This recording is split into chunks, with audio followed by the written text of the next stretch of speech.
छठ पूजा को लेकर सरकार के द्वारा क्या निर्देश दिए गए हैं। मैं जिलाधिकारी प्रणव बाबू से बात करता हूं। सर, क्या निर्देश दिए गए हैं? देखिए, लोक आस्था के इस महापर्व में कोरोना संक्रमण के दौरान ये मनाया जा रहा है और अब तक भागलपुर के सभी लोगों ने काफ़ी सहयोग किया है। तो इस कोरोना संक्रमण के काल में लोगों से यही अपील है कि अपने घरों में ही छठ करें। सारी सुविधाएं अपने घरों में उपलब्ध हैं। तो यही मेरी अनुरोध है प्रशासन की तरफ से। सर, वाहन को लेकर कोई जानकारी आप दे रहे थे? छठ पूजा में वाहन छठ पूजा में वाहन का परिचालन जो है घाट के आसपास जो है प्रतिबंधित रहेगा, इसलिए लोगों को दिक्कत भी होगी। इसलिए भी अनुरोध है कि अपने घरों में तो कौन मतलब छठ पूजा के लिए कौन खतरनाक जो है घाट है यहाँ नहीं जाना? 2 घाट अभी खतरनाक चिन्हित किए गए हैं। ऐसे घाटों पर हम लोगों का पुनः अपील है कि घाटों पर लोग न जाएं। तथापि 2 घाट खतरनाक चिन्हित किए गए हैं, हनुमान घाट और बरारी वाटर वर्क्स के पास। सर, काली पूजा दुर्गा पूजा बड़ी मेहनत से निकल गया, लेकिन छठ पूजा के लिए भागलपुर की जनता को क्या संदेश देना चाहते हैं? कि संदेश यही है कि लोक आस्था का महापर्व है, लोगों की बेहतरी के लिए किया जाता है। पूरे समाज की बेहतरी के लिए आवश्यक है कि कोरोना के संक्रमण को रोका जाए और इसको रोकने के लिए आवश्यक है कि लोग सामाजिक दूरी बनाकर रखें, एक जगह पर भीड़ न करें, इसलिए अपने घरों में त्यौहार मनाएं। ये जिला अधिकारी प्रणव कुमार थे। मैंने इनसे बात की, उन्होंने कहा कि छठ पूजा आप अपने घर में मनाएं, सरकार के दिए गए गाइडलाइन का पालन कीजिए। कोरोना अभी खत्म नहीं हुआ है, इस पर आप अपनी विशेष ध्यान रखिए। मैं भागलपुर से दीपक नौरंगी। पूरे देश में सिर्फ डॉक्टर साहब बुलाया गया। नहीं एक ही, इसलिए लग रहा है कि एक ही डॉक्टर साहब ड्रेस में बाकी लोग पद धारण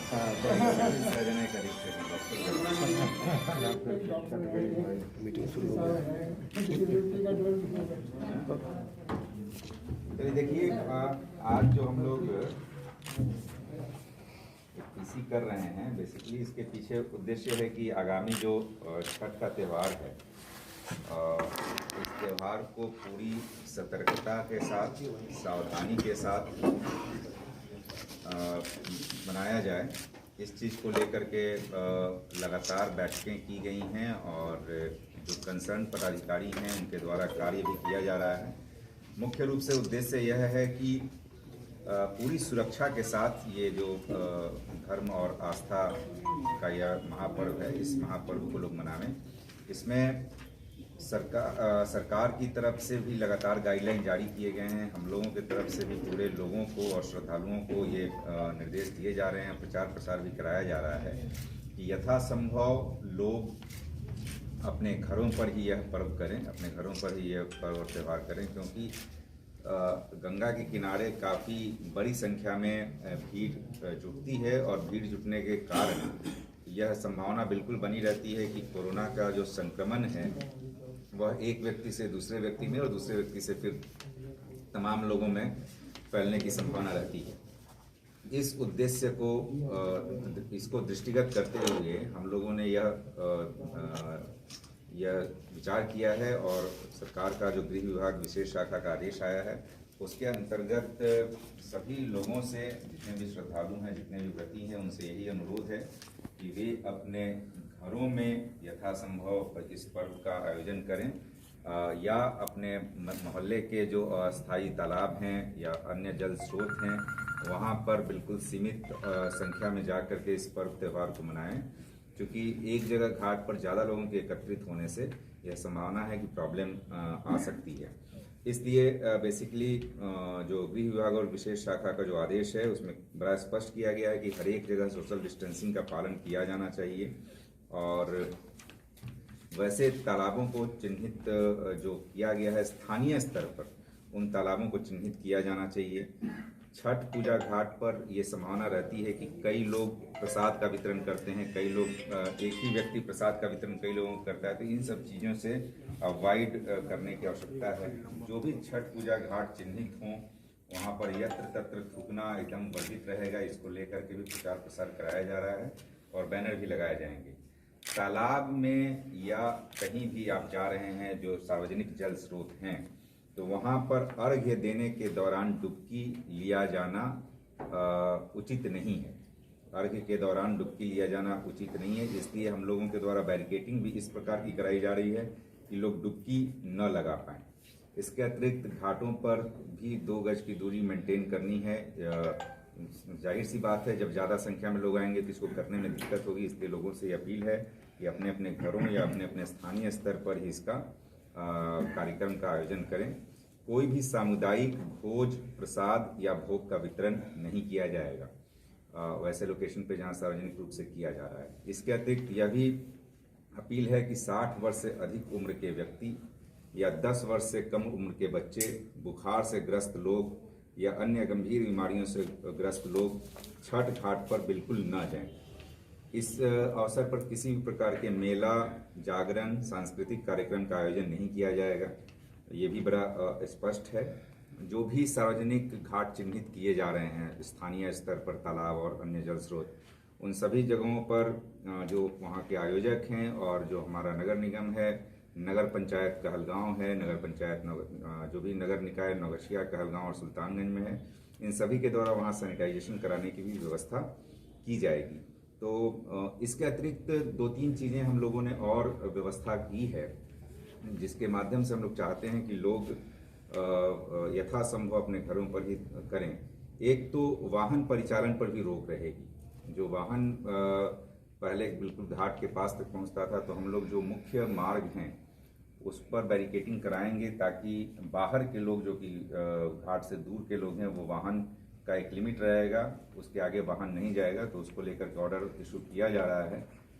तो काफ़ी दूर से लोगों को पैदल जाना पड़ेगा। इसलिए भी अनुरोध है कि लोग अपने अपने घरों या अपने अपने स्थानीय क्षेत्रों में ही ये जो निर्मित तालाब हैं या घरों में जो व्यवस्था है उसके हिसाब से अपनी पूजा को संपन्न करें। इसके अतिरिक्त नगर निगम और विभिन्न नगर पंचायतों के माध्यम से कहलगांव में, सुल्तानगंज में और नगर निगम भागलपुर द्वारा एक विशेष व्यवस्था के तहत गंगा का शुद्ध पानी हम लोग विभिन्न स्थलों पर 2-2 लीटर प्रत्येक परिवार को, जो परिवार लेने के इच्छुक होंगे, उसको भी कल से हम लोग देना सुनिश्चित करेंगे। इसके लिए नगर निगम भागलपुर क्षेत्र में 10 स्थानों को चिन्हित किया गया है, जो कि खलीफाबाद चौक है, कोतवाली चौक है, सराय चौक है, त्रिमूर्ति चौक है, शीतला स्थान है, गुरहट्टा चौक है, तिलका माझी चौक है। इसी तरह से उसको रोटेशन वाइज भी और गतिशील बना करके टैंकर के माध्यम से लोगों को गंगा का शुद्ध जल भी वहाँ उपलब्ध कराया जाएगा, ताकि जो मन में जो आस्था है उस आस्था की भी पूर्ति हो सके। और जो कोरोना संक्रमण से बचाव के लिए आवश्यकता है कि हम लोग एक जगह भीड़ न जुटाएं, इसकी भी व्यवस्था ये संभव हो सकती है। इसकी भी व्यवस्था की जा रही है। इन व्यवस्थाओं के आधार पर हम लोगों की ये अपील है, क्योंकि गंगा घाट पे जाने पर भी बैरिकेडिंग इस तरह की रहेगी कि लोग डुबकी नहीं लगा पाएंगे। तो हम लोगों की पुनः अपील है कि जितने भी छठ व्रती हैं, जितने भी आस्थावान लोग हैं, इसमें अनुरोध है, अपील है कि यथासंभव अपने निकट के तालाबों में या अपने घरों पर ही सूर्य को अर्घ्य दें और इस छठ पर्व का बेहतर तरीके से आयोजन करें, ताकि जो यह लोक आस्था का महापर्व है, ये बिल्कुल निर्विघ्न रूप से और भविष्य में जो कोई आशंकाएं हैं कोरोना के संक्रमण के फैलाव को, उसको रोके जाने में ये सफल सिद्ध हो। हमारे साथ यहाँ एसएसपी हम लोगों ने भी मीटिंग भी की है, और सभी नगर निकाय के लोग, सभी एसडीएम्स वगैरह और सभी के साथ बात हुई। यही डिस्कशन हुआ है कि इस आधार पर यदि ये व्यवस्था की जाए, और डॉक्टर से भी राय ली गई। इसलिए हम लोगों ने आज डॉक्टर साहब लोग से हम लोग जो एक ब्रेक मिला है, एक जो उस स्पीड में कमी आई है, उस कमी को हम लोग बहाल रख सकें और उसको पूरी तरह से यहाँ से ख़त्म कर सकें। धन्यवाद। सफाई हम लोग रखेंगे ही, सफाई में कोई कमी नहीं रहेगी, लेकिन अनुरोध और अपील यही है कि लोग अपने घरों से करें, कहीं भी भीड़ न जमा करें, एकत्रित न हों। और गंगा जल जो एक यदि आस्था का विषय है कि गंगा जल है नज़दीक में, तो हम कैसे ना जाएं। तो गंगा जल भी उपलब्ध कराया जा रहा है शहर के विभिन्न स्थलों पर। तो वाहन जो है सर, मोटरसाइकिल पर भी रोक रहेगी, जो बैरिकेडिंग होगा सर घाट पर मोटरसाइकिल, जो 4 पहिया वाहन है उस पर तो अभी तक रोक लगा दी गई है, और इस मोटरसाइकिल का भी आप लोगों को शाम तक आदेश मिल जाएगा कि मोटरसाइकिल पर क्या निर्णय किया। नाव के परिचालन पर सर, नाव के परिचालन पर रोक है, 144 लगा हुआ है। उस निजी नाव बिल्कुल नहीं चलेंगे। गोताखोरों की प्रतिनियुक्ति की गई है। किसी उस तरह की चीज़ें जो अनफोर्सीन हैं, उनसे बचने के लिए हम लोग ये सारी व्यवस्थाएं कर रहे हैं। जो आपने क्वेश्चन कर दिया कि वहाँ व्यवस्था की जाए, तो व्यवस्था हम सारी व्यवस्था करके चलते हैं। हम एक चीज मान कर नहीं चलेंगे कि ये हमने सोच लिया तो यही होगा।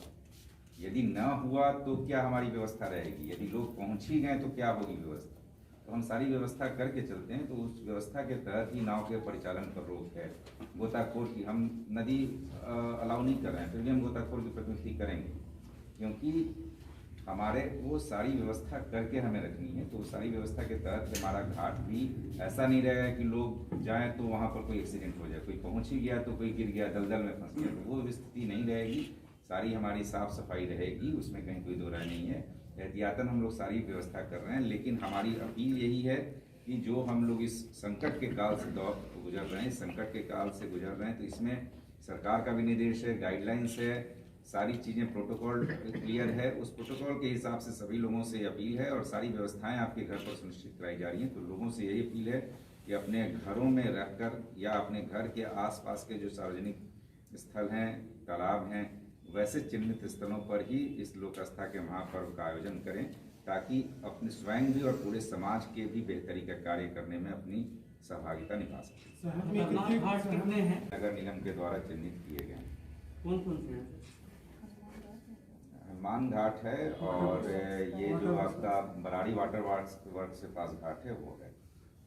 हम लोग को सूची या समय अगर मिल जाता है मैडम दे देंगी आज। राज्य सरकार के द्वारा गाइडलाइन जारी की गई है और जिसके अनुसार जिला प्रशासन द्वारा गाइडलाइन जारी किया गया है, उसके संबंध में आप लोग को बताया गया है। उसमें मुख्य रूप से बस मैं कुछ बातें कहना चाहूँगा कि सबसे पहले कि अभी कोरोना का डर भले खत्म हुआ हो, लेकिन कोरोना खत्म नहीं हुआ है। सभी लोग को ये चीज़ समझना है और हम लोग सभी लोग जो इस पर्व को मनाते हैं, तो उस पर्व को मनाने का मुख्य उद्देश्य रहता है कि अपने परिवार और अपने जीवन में सभी को एक लंबी आयु या खुशियों के लिए करते हैं। तो ये आवश्यक है कि हम लोग इसको इस प्रकार से करें, पर्व जरूर मनाएं, लेकिन इस प्रकार से करें कि सभी लोग सुरक्षित रहें, सभी लोगों को किसी भी प्रकार की कोई समस्या नहीं हो। इसलिए जो गाइडलाइन है उसका अधिक से अधिक पालन करें। विशेष करके बच्चे और जो बूढ़े हैं उनको तो बिल्कुल ही वहाँ पे नहीं आना है जो घाटों पे, और अधिक से अधिक अगर अपने घर में डालेंगे तो घाटों पर भीड़ नहीं लगेगी, और भीड़ नहीं लगेगी तो फिर उसका फैलने का खतरा भी नहीं रहेगा। और जो व्यवस्था की जा रही है गंगा जल उपलब्ध कराने का, उसका भी लोग उसका उपयोग कर सकते हैं, उसको ले सकते हैं और अपने पूजा को अपने जो पारंपरिक जो तरीका है उसके तरीके से मना सकते हैं। तो सभी लोगों से मेरी एक अपील रहेगी कि अधिक से अधिक अपने अपने घरों में इस लोक आस्था के महापर्व को संपन्न करें और जो अनावश्यक भीड़ कहीं पे नहीं लगने दें, तो ये पूरी तरीके से पूजा सफल होगी। धन्यवाद। मेरा ये विशेष ये कहना रहेगा कि देखिए, आप लोगों को पता होगा कि जिस समय ये बाहर में महाराष्ट्र वगैरह इस समय पहले फैला था और वहाँ से बहुत सारे प्रवासी लोग आए यहाँ पर, और आने के बाद हम लोगों के एरिया में भी कोरोना का संक्रमण बहुत ज़्यादा एकाएक हो गया, बहुत सारे मौत भी हुई और बहुत दिनों तक वैसा चला, खासकर जुलाई में अगस्त में। उसके बाद धीरे धीरे हम लोगों ने यहाँ टेस्ट कराना जारी रखा। 5000-6000 टेस्ट हम लोग रोज़ करा रहे हैं। उसके अनुसार हम लोग अस्पताल में भर्ती भी कर रहे हैं, सीसीसी में लोगों को भर्ती किए, लोगों को आइसोलेशन में रखे, और उसका नतीजा ये हुआ है कि हम लोगों का संक्रमण धीरे धीरे कम होते होते अब 10, 12, 15 हो गया है और भविष्य में हम आशा करते हैं कि उससे भी कम होगा। लेकिन फिर ये एक छठ का अवसर आया है जिसमें फिर जैसे दिल्ली में बहुत सारा, आप लोग जानते होंगे, संक्रमण फैला हुआ है और दिल्ली से बहुत सारे लोग आते हैं यहाँ पर, हमारे यहाँ बिहार में छठ करने, मुंबई से भी आते हैं। तो फिर वही हो रहा है कि बाहर से फिर यहाँ पर इस छठ के अवसर पर लोगों के आने का सिलसिला शुरू हो गया है और रहेगा ही। ये उचित भी है, लोग आते ही हैं, छठ मनाने के लिए आते हैं, इसे तो हम लोग रोका नहीं जा सकता। लेकिन हम लोगों को इसी में छठ भी करना है और इस तरह का प्रचार प्रसार करना है कि वो लोग आए यहाँ पर और थोड़ा दूरी बना कर रखें। जो छठ व्रती हैं वो लोग तो नहीं, लेकिन जो बाकी जो हैं वो लोग अपना मास्क पहने और 2 गज की दूरी बना के रखें। खास करके छठ व्रती लोग जब वो गंगा में चाहे अपने घाट पर ही, जो ज़्यादा ये लोग करें कि अपने घर पर ही वो लोग छठ करें, ये ज़्यादा सबसे उचित है, चाहे कि वहाँ पर ऑटोमेटिक सोशल डिस्टेंसिंग हो जाएगा। और किसी भी तरह से डुबकी किसी गंगा में इस समय अगर जाते हैं तो डुबकी नहीं लगाएं। डुबकी लगाइएगा तो हो सके कोरोना वायरस वहाँ हो, दूसरा लोग बगल में डुबकी लगा रहे हैं तो फैलने का अंदेशा रहता है और फैल सकता है। तो उससे आपको फिर ऐसा ना हो कि फिर हम लोग उसी पोजीशन में पहुंच जाएं छठ के बाद और फिर हम लोगों का केस यहाँ बढ़ने लगे और फिर बहुत सारी बातें होने लगे। तो मेरा यही सुझाव रहेगा कि मास्क की जरूर पहने, सोशल डिस्टेंसिंग रखें, डुबकी नहीं लगाएं और अपने घर में ही छठ का रखें, चाहे अपने गांव में जो तालाब है उस समय ही अपना बनाएं और नदी घाट पर कम से कम जाएं। धन्यवाद। शंकर शर्मा है जिन्होंने पहले दिन से काफ़ी मेहनत की है। बिहार में सभी आला अधिकारी भी इनसे निजी संपर्क में रहते हैं। मैं इनसे बात करता हूँ। सर, बड़ी मेहनत की है, क्या कहिएगा? मेहनत आप लोगों की कृपा से है। देश और काल को देखते हुए और खासकर बिहार की अस्मिता को देखते हुए हम लोग बिहार के लोग युद्ध में सरकार के साथ कदम मिलाकर खड़े हैं और हमारे जितने प्रशासनिक अधिकारी हैं, चाहे स्वास्थ्य महकमे के हो, जनरल एडमिनिस्ट्रेशन के हो, पुलिस एडमिनिस्ट्रेशन के हो, हम लोग सब साथ मिलकर लड़ाई लड़ रहे हैं। और जो ये विजय हमने कोरोना पर अभी पाई है, हम लोग अभी आलसी ना हो जाएं, ये मेरा अनुरोध है आप लोगों से कि हम लोग आलस में ना आ जाएं और अभी भी कोरोना की लड़ाई हमारी जारी है, चलेगी।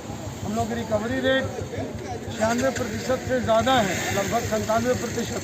इसका ये मतलब है हम लोगों ने देश में सबसे ज़्यादा रिकवरी की है। और लोगों की उंगलियां बिहार पर उठती थी, लेकिन अभी लोगों की उंगलियां गर्व से उठती हैं कि बिहार इतना आगे कैसे है। इसलिए आगे है कि यहाँ हर बिहारी में एक माता है और वो अपनी ज़मीन के लिए लड़ रहा है, अपने अस्तित्व की लड़ाई लड़ चुका है। अब ये दिखाने को लड़ा है बिहार में भी ताकत है, बिहार का गौरव है। और हम लोग मिलकर जब चलेंगे तो हम लोग कोरोना पर अवश्य विजय पाएंगे।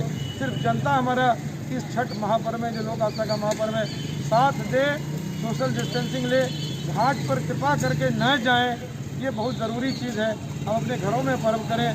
सूर्य भगवान हर जगह मिलते हैं, हर जगह दिखते हैं।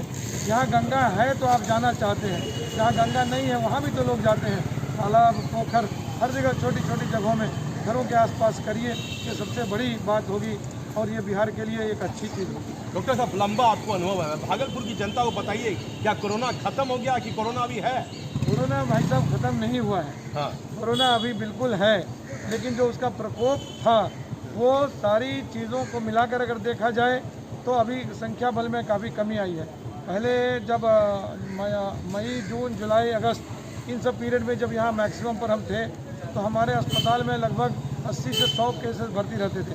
अभी हमारे केस संख्या बल जो है 20, 22, 24 यही रह रहे हैं। और जो मृत्यु दर थी वो मृत्यु दर भी काफ़ी हद तक कम हो गई है। यहाँ पर हमारे आज तक में अभी हम लोगों ने लगभग 1000 पॉजिटिव केसेस को भर्ती किया था।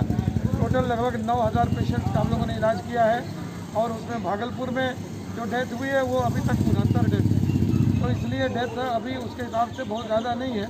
सामान्य दिनों में भी मृत्यु दर इससे बहुत ज़्यादा हुआ करती है। तो मैं कहूँगा ये संभव इसीलिए हुआ, आप लोगों की मदद रही। टेलीविज़न के लोग हैं, जितने भी आप लोग नेटवर्किंग वाले हैं, प्रेस के लोग हैं, सारे लोगों ने इन खबरों को फैलाया कि डिस्टेंसिंग, मास्किंग, सैनिटाइजेशन, इस पर हम लोग चलें, यही हमारी विजय है। अभी हमारा मास्क ही मेरा वैक्सीन है। वैक्सीन आने में लंबा समय लगेगा, मार्च तक उम्मीद है कि वैक्सीन आएगा। कितना कारगर होगा मैं नहीं कह सकता हूँ, लेकिन मास्क कितना कारगर है वो हम और आप सब जानते हैं। थोड़ा कैसे बचाव किया जाएगा? मान लीजिए कोरोना यदि किसी आदमी को वायरस है, कैसे मालूम पड़ेगा उसको कि कोरोना हो गया है? कैसे वो आदमी सावधानी बरतेगा? पहली बात है दीपक जी कि मैं मास्क में हूँ, आपका भी मास्क प्रॉपर होना चाहिए। हाँ। तो ये सावधानी सबसे पहली है। हाँ। सामने वाले को कहिए कि भैया मास्क नाक पे लगाओ। हाँ। नाक ठुड्डियों पे नहीं लगाए। आप देखेंगे बहुत सारे लोग हैं हाँ। जिन लोगों ने या तो मास्क नहीं पहना या मास्क अपनी ठुड्डियों पे रखे हुए हैं। तो ये गलत है, ये सही नहीं चीज़ है। मास्क का तरीका सही होना चाहिए और मास्क हमेशा पहनना चाहिए। ये आप देखिए, दूर रहिए। और अगर आपको लगे कि आपको सर्दी, खांसी, बुखार, या आपको लगता है कि आपके स्वाद में कमी आ रही है, गंध में कमी आ रही है, एकाएक डायरिया होने लगा है, तो आप अपना इलाज तुरंत कराइए। रैपिड एंटीजन आपको 5 मिनट के अंदर बता सकता है कि आपके एंटीजन पॉजिटिव है कोरोना की या नहीं है। और उसको कंफर्म अगर करना है, RT-PCR है तो हमारे स्थानीय चिकित्सा महाविद्यालय में होता है। प्रतिदिन हम लोग 500 से 600 केस का जाँच कर रहे हैं। पहले हम लोग जून जुलाई में लगभग 200 केस, 250 केस कर पा रहे थे। अभी हम लोगों की संख्या बल में वृद्धि हो गई है, मशीनें भी बढ़ गई हैं अब हम लोग 700-800 केस प्रतिदिन तक कर सकते हैं जांच, और RT-PCR एकदम कंफर्म टेस्ट है, उसके माध्यम से हम आपको बता सकते हैं कि आपको है कि नहीं। तुरंत पकड़ेंगे, तुरंत इलाज करेंगे तो हमेशा मृत्यु दर को एकदम बिल्कुल कम कर सकते हैं। आपने छठ पूजा में हाथ जोड़ा, ऑफिस में DM SP बैठे हुए थे, हाथ जोड़कर निवेदन किया भागलपुर के लोगों को, क्या कहिएगा मेरे चैनल के माध्यम से? मैं अभी भी हाथ जोड़ूंगा और कहूँगा कि भाई साहब अपने घरों में छठ करें। सूर्य भगवान आस्था के प्रतीक हैं, सूर्य भगवान हर जगह दिखते हैं, हर पेड़ की छांव में दिखेंगे। देखिए, डॉक्टर हेमशंकर शर्मा ने हाथ जोड़ दिया है भागलपुर की जनता के लिए, कहा है कि छठ पूजा अपने घर में मनाइए। आपके लिए हाथ जोड़ा है, आपकी सुरक्षा के लिए हाथ जोड़ा है, और आपसे निवेदन कर रहे हैं। ये सीनियर डॉक्टर है भागलपुर के हेमशंकर शर्मा, काफी लंबा अनुभव है डॉक्टर साहब आपको। आप बताइएगा, क्या लोग अब गंगा में जाएंगे तो क्या इससे कोरोना बढ़ेगा, क्या भीड़ लगेगी? गंगा में जाएंगे तो आपने देखा है कि जो स्थिति है, घाटों की थोड़ी दलदल है, एक दूसरे से सट के लोग एक दूसरे को खींच के पकड़ के ऊपर करते हैं। और अभी एक दिन पहले मैंने देखा कि तस्वीरें निकली थी कि गंगा जी में जल लेने के लिए होड़ मच रही थी, और लोग एक दूसरे को धक्का पेल कर रहे थे। उस धक्के मुक्की में तो कोरोना बढ़ने की पूरी संभावना होगी, क्योंकि आप नहीं जानते कि अगले सामने खड़ा व्यक्ति उसको है या नहीं है। अगर एक भी व्यक्ति उसमें रहा तो घाट के किनारे तो वो मास्क लगाता नहीं है, वो तो डुबकी लगाना चाहता है, तो उसके द्वारा वो बीमारी फैलेगी ही फैलेगी।